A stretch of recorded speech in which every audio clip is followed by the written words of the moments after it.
Hello, my name is Brian Frumberg. I'm the CEO and founder of Venture Out. I'm very excited to be here today in a virtual version of the Venture Out Incubator, speaking as a part of the Softland Expo 2020 and talking about a topic that I care a lot about, a workshop that I've given like 9 or 10,000 times. About raising US capital as a foreign founder. There are a lot of tidbits in here. This is typically like a 45-minute session that I will be trying to get done in the 16-minute time limit I've been given, which reminds me I need to get my timer started here. There we go. And let's jump into it. So, and talk about how to make some money or raise some money. So I'm going to talk a bit about raising capital, about some tips and tricks for working with investors, an understanding of what red flags they look for, what you want to communicate to get them excited about you as a potential investor, considerations as a foreign founder, and then I'll finish by talking a little bit about Venture Out because the topic is probably of more interest than me and the company. So I like to start any talk about raising capital by talking about why venture is like a sales process and how a sales process always starts with understanding your customer. And a lot of the times founders are so engrossed with the day-to-day minutia in the weeds, working on their company, that they have a challenge putting themselves in the shoes of investors in the way that they may, if they run an effective sales process, put themselves in the shoes of their prospective clients. And the first thing you really want to understand when thinking about investors and how they think about you is that they know that the game they play is maybe the riskiest asset class of investing. Venture is a risky game. How do we quantify that? Super exciting stat that I promise is not meant to scare people away from being entrepreneurs, but the vast majority of startups fail. The vast majority of funded and unfunded companies. And even if you look at companies that are able to raise money, this is a different definition of failure. This is failure in a VC's term, a write-off of their portfolio, a company that doesn't impact their portfolio or their return to their investors. And if you look at your average performing VC, they are writing off 80 to 95%. That means if they cut 20 checks into companies, 20 checks into 20 separate companies, they're writing off 16 to 19% of those. If you look at, say, the best performing VCs, they're cutting 10 checks and they're wrong 7 or 8 out of 10 times. And that's them being really great at their job. And the reason that can work out is because, you know, whether it's this piece or it's this piece here, right? The goal of a fund is that they make a lot of bets, a lot of them fail because it's super high risk, but the few pay off in massive terms so that they can return the entire fund with just a few deals. A lot of funds actually are looking for companies that off the bat have a market cap capability, an exit possibility that allows them to, on their own, be one company out of that entire fund that the VC is investing and return the entire thing for them. What that means for them, and this is a good thing to know when evaluating funds want to return their fund twice. So if they're investing in you out of a $50 million fund, that means that they want to return $100 million. So this little piece here will, right, the returns from these successful investments will return 50 million once. All of that goes back to the investors, their LPs, and then they return 50 million twice. That's what they consider success. That's their goal. And then they keep 20% of that second 50 million and pay 80% of that back to their investors. At least that's the sort of typical framework. So understanding, putting yourself in the shoes of US VCs, they know the game they're playing is risky. Their job is to mitigate risk, not take risk on you. Why is this important to mention? I meet founders all of the time, whether they're coming from around the US or around the world, looking to go to New York City or to San Francisco, and they think that, man, at home, there is not enough risk capital. There are not enough investors that are willing to take a risk on us and on where we are, and they have these requirements that I just know won't be the case if I can get into San Francisco or New York, where there's just so many more dollars. And that is like really false thinking. It is not like you're going to hop from Boise or from Dusseldorf into New York or San Francisco and find someone that's just going to like take a flyer on you. That's not how this works. It is a much more competitive market because you're not the only person thinking about how there's so much more money in those cities than there are in my home city. But also, and that gives them a lot of choice. And their job, again, is to mitigate the risks that they're taking, not to increase them by taking a chance on you. And so the question then becomes, what is it that, so understanding again the VC perspective, the job of a VC, as opposed to say an equity investor, is that they are activist investors, not passive investors. You can go buy stock in Google. You're not then calling Sergey Brin to let him know what you think the best strategy is for what they should be doing with Google Maps or Waymo or whatever else it is. That's a passive investment strategy. With venture investing, they pretty much need to be able to say, after I have invested, after our fund has invested in your startup, your probability of success goes up. If they can't increase the probability of success, then these failure rates go even higher. And so the question then becomes, how is it that anyone can help your company? How is it that anyone can increase your probability of success? And typically the answer is there are two ways, and that is for anyone, an investor, a partner, a member of your team, strategic insight. I know your market, I know your product, I can help you build a better widget, I can help you build the widget faster, I can help you go to market in a better way. Strategically, I can be very valuable. Network. I know people that can be, I know the next person you're going to hire, that you're going to sell to, that you will have as an investor, that you'll exit your company to. And both of these things have a pretty tight geographic circle for most people. And so the result of that is that US venture investors invest in US-based businesses as a rule, with very few exceptions. That VC markets are really inefficient because capital barely crosses borders, especially from sort of the primary venture market, the US, abroad. And this sucks because if you carve out the sort of unknown world and data of early stage venture investing in China and look at the rest of the planet, almost all of it's sitting in the US, especially early risk capital. Companies need to expand here to the US in order to take advantage and access that capital. And this slows the growth of communities around the world. And that sucks. So then the question is, what do you need for investment? What do you need to have a conversation with an investor and get them really excited about you? So relevance. This is really the big one, and the one that founders need to spend the most time on. How are you relevant to that investor? Stage is obvious. Business model, if you have investors that are focused on specific business models, is pretty obvious. Sector also should be pretty obvious, but there are a lot of really compelling ways that you can tie this relevance of your business to their strategy, to their portfolio of existing investments. That's really clever, and I'll jump into a little bit of that.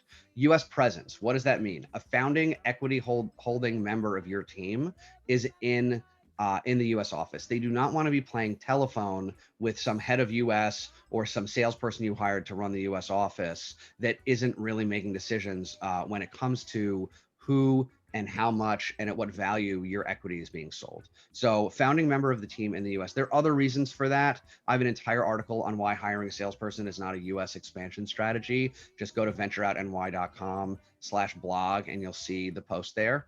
And also, you want to say that you are attacking the US as a primary market. This is one that is a little more lip service. It's understood that if you have an existing business abroad, that's going to take up a lot of your time, but that your goal is that the US will become your primary market. And you have to have a defined business plan for expansion. And yes, this starts with the basics of like getting there, right? You want to incorporate in the US as a Delaware C corporation. Do not ask why now. Ask a lawyer. It's super boring, but basically all companies that want to raise money need to be a C Corp, and you want to be based in Delaware. And immigration sucked long before Trump took office. My launch event in 2012 was about immigration reform. So you can imagine how awesome things are today. And while that's the case, we've actually never had a company that wanted to get to New York or to the US that wasn't able to. So the trick is really just from the get-go working with a really good, trustworthy immigration attorney to avoid making some mistakes and to go down the most advantageous and efficient pathway to getting a business work visa here. And this is really the most important one. If you're going to go to someone that is and ask them to give you $1 million, you better be able to tell them how you are going to spend that money. How, who is it that you're going to hire? Why are those the right people? In what order? How do they fit into the broader organizational structure of what your team's going to look like when you've got 15 or 20 people in a year and a half or 2 years? Have you ever managed a team that big? If not, how are you going to do it effectively? Who is it that you're going to bring on board? What is it that you're going to teach yourself or learn, or advisors that you're going to lean on? What is your marketing strategy? You're going to be investing a lot of money in online advertising. Have you done that before? Have you tested the different channels in the US? If not, you better get answers to a lot of those questions, because it's very fair game for investors to ask you how you're going to spend that money and you to have a really defined plan on how to do that. And traction. And mostly this means revenue. Typically, you're looking at $20,000 to $25,000 of monthly recurring revenue in order to raise $1 million in the US. A lot of the time, companies we're working with don't have that. And so we're working with them to really define metrics around their clients, their proofs of concept and trials that they're running, and to come up with projected revenue numbers as a result of that, with sort of pipeline value numbers. Users obviously is a metric used more on the West Coast if there is not revenue or business model backing up that user growth. The East Coast, New York, typically want they're more business model revenue focused. And if you have a highly complex product, your frontier tech, the technology you're developing is truly the innovation, not the market or anything else. It's really the tech. Then maturity of product, the investment in that product of time, dollar value of that are things that you can get investors sort of on board with you having enough traction. And this is a constantly moving target, as in it used to be 10K in recurring revenue to raise $1 million, and now it's 20 to 25. And this is the holy grail. If you have traction, if you are rapidly acquiring users or generating revenue, all the other requirements will kind of float away because people want to get on the money making train. So relevance and research. Most people, as I said, start with this burning need. I need money. I'm going to run out of money at the end of my runway is December 2020. I'm not going to be able to make payroll or anything else. I need money. That's what I'm focused on. For my favorite movie, if you name it and you email it to me, I will pay you $20. So I need money. You, Mr. Investor, have money. Let's talk. This is not how it works. There is so much more detail and nuance that has to go into how you're communicating, even if that really is what it is at the end of the day. This is where I go to a different screen and do a very fast, because I'm going a little bit over on time, a very fast run through of, pull it up here, how it is that we actually help startups specifically. There we go. With raising money. So we do fundraising advisory for startups. Is one of the many things that we do. Right, advisory practice, working one-to-one with startups in general is a big part of what we do. And fundraising is what a lot of companies come to us for. We've obviously worked with Pied Piper because they're a real company. Also, that is a real unicorn, in case you weren't sure. And the data that sits behind this is not that of Pied Piper, but I have some sort of Pied Piper relevant examples. It's actually from a real company that we did this for. And what we do is we create a very structured list of the types of investors that we're searching for, either by finding and searching investors directly, or by finding companies that are really relevant to you but not directly competitive and finding their investors.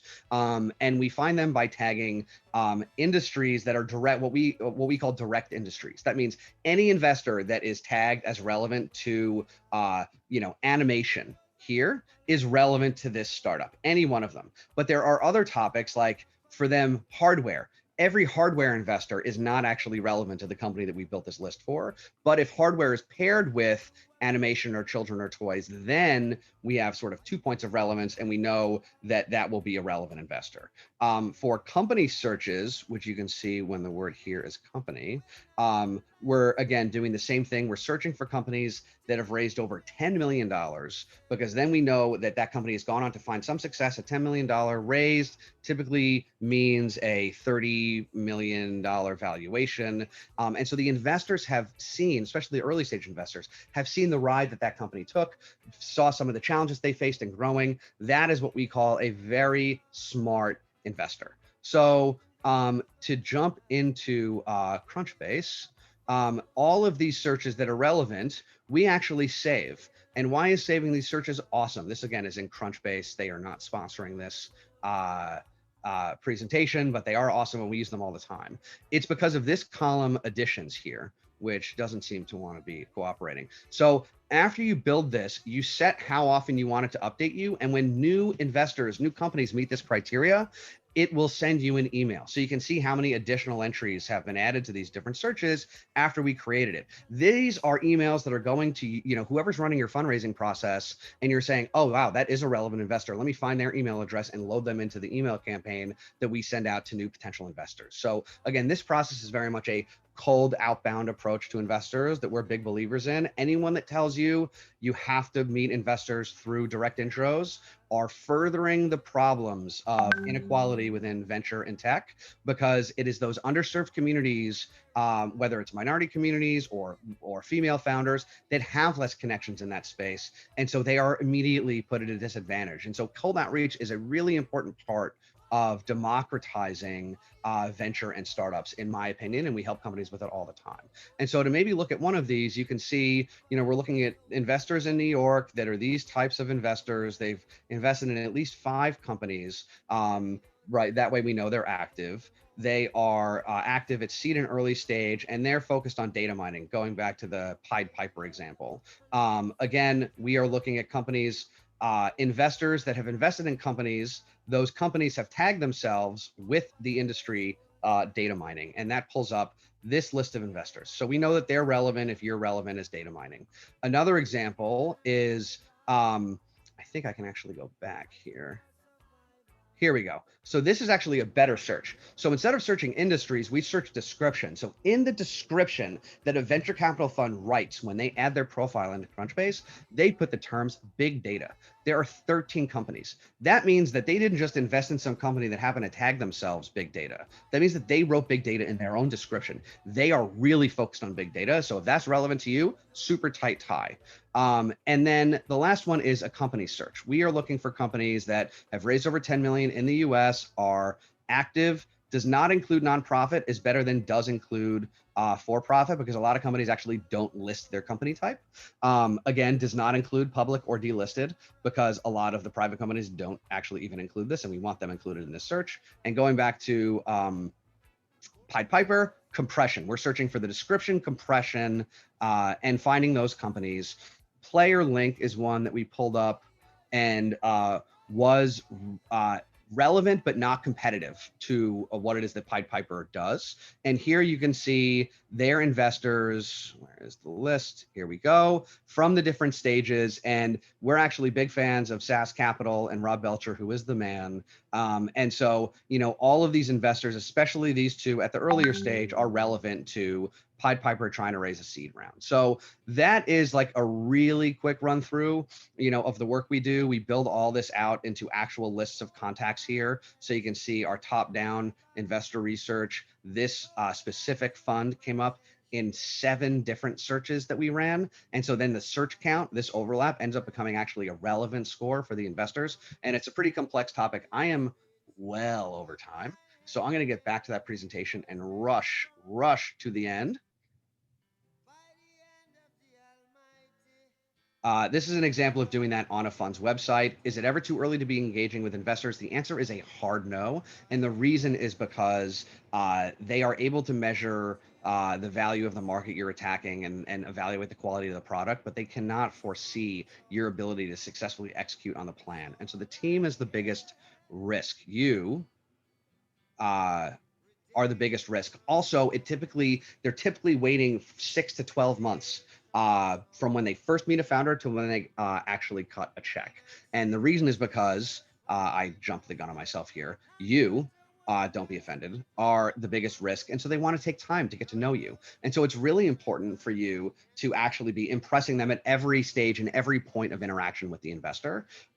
If you're too early, because a lot of times we have companies that don't meet some of the criteria or don't have the traction that we talked about, the honest way to handle that is to really own it. And this is for sort of sales where you're always putting your best foot forward, and fundraising where you really need to prove that you're trustworthy and that you're open and willing to learn, and will share your weak points so that you can bring in people to help you with them.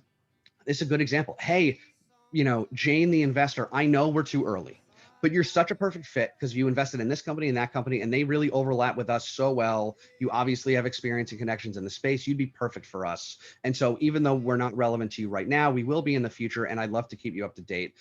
Would you be game to have a meeting? Right? Have a meeting, maybe not. Keep them up to date on what it is that you're doing. Definite yes.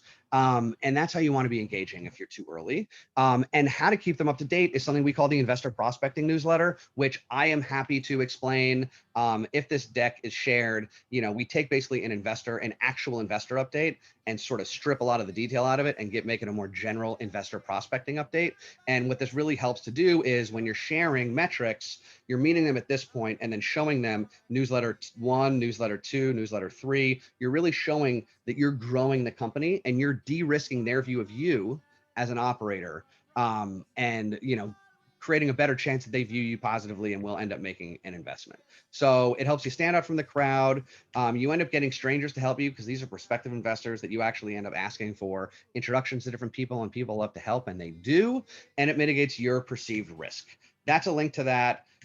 Getting introductions from influencers. Don't be lazy. There's a lot more there. We're Venture Out. We believe that talent around the world is evenly distributed, but opportunity isn't. And we are bridging the gap between innovators around the world and all the opportunities in New York City and the broader US. And we've done that by accelerating over 1,000 companies since we launched in 2012, who have gone on to raise $2 billion in capital, create 13,000 jobs. We do this at scale. We run about 25 to 30 programs a year. Each of those programs has about 25 speakers in it. So we're programming over 500 speakers through these programs every year. And we do a lot of one-to-one work in our advisory practice as well.